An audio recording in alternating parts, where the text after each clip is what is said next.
സംസ്ഥാന ബജറ്റിനെ ഏറെ പ്രതീക്ഷയോടെയാണ് റബ്ബർ കർഷകർ കാത്തിരിക്കുന്നത്. കഴിഞ്ഞ തവണ താങ്ങുവില 10 രൂപ ഉയർത്തിയെങ്കിലും കർഷകർ ഇപ്പോഴും നഷ്ടത്തിലാണ്. താങ്ങുവില 220 രൂപയെങ്കിലും ആക്കണമെന്നാണ് കർഷകരുടെ ആവശ്യം.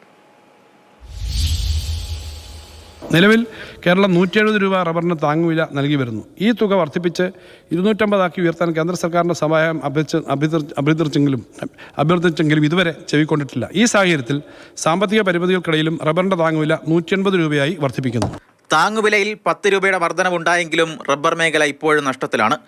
ചുരുങ്ങിയത് 220 രൂപയെങ്കിലും റബ്ബറിന് താങ്ങുവില വേണമെന്നാണ് കർഷകരുടെ ആവശ്യം. അല്ലെങ്കിൽ ഈ കൃഷി തന്നെ വിടേണ്ടി വരുമെന്നാണ് ഒരു വിഭാഗം കർഷകർ പറയുന്നത്. 250 രൂപയ്ക്ക് മേളിലെങ്കിലും 1 കിലോ ഷീറ്റിന് കിട്ടിയെങ്കിൽ മാത്രമേ കർഷകന് ഈ മേഖലയിൽ പിടിച്ചു നിൽക്കാൻ സാധിക്കുകയുള്ളൂ. ഇപ്പം പുതുതായിട്ട് ഒരു പുതിയ പ്ലാന്റും വരുന്നില്ല. കാരണം അതിനുള്ള സബ്സിഡി സർക്കാർ കൃത്യസമയത്ത് കൊടുക്കുന്നില്ല. അത് കൊടുക്കുന്നത് തന്നെ തുച്ഛമായ ഒരു തുകയാണ്.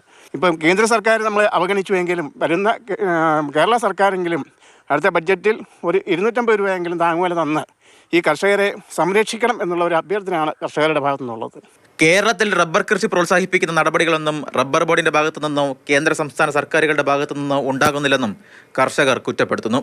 അതേസമയം വടക്കുകിഴക്കൻ സംസ്ഥാനങ്ങളിൽ റബ്ബർ ഉൽപ്പാദനത്തിനായി വലിയ നിക്ഷേപം നടത്തുന്നുണ്ടെന്നും കർഷകർ ചൂണ്ടിക്കാട്ടുന്നു. കർഷകർക്ക് പണം നൽകാമെന്ന് പറഞ്ഞ് അധികാരത്തിലെത്തിയ സംസ്ഥാന സർക്കാർ കേരളത്തിലെ റബ്ബർ കർഷകരെ യാതൊരു വിധത്തിലുമുള്ള പരിഗണന കൊടുക്കാതെ ഇന്നത്തെ സാഹചര്യത്തിൽ ഇപ്പോൾ ഈ പറയുന്ന സംഭരണ തുക ഉയർത്തേണ്ടത് വളരെ അത്യാവശ്യമാണ്. ഉൽപ്പാദനം വലിയ തോതിൽ കുറഞ്ഞു വരുന്നു.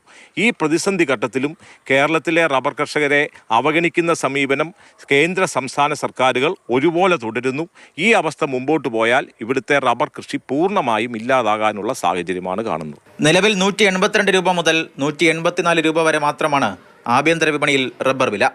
ഉൽപ്പാദന ചെലവിന് ആനുപാതികമായി വില ലഭിക്കാത്തതിനാൽ നിരവധി കർഷകർ ഇതിനോടകം റബ്ബർ കൃഷി ഉപേക്ഷിച്ചു കഴിഞ്ഞു.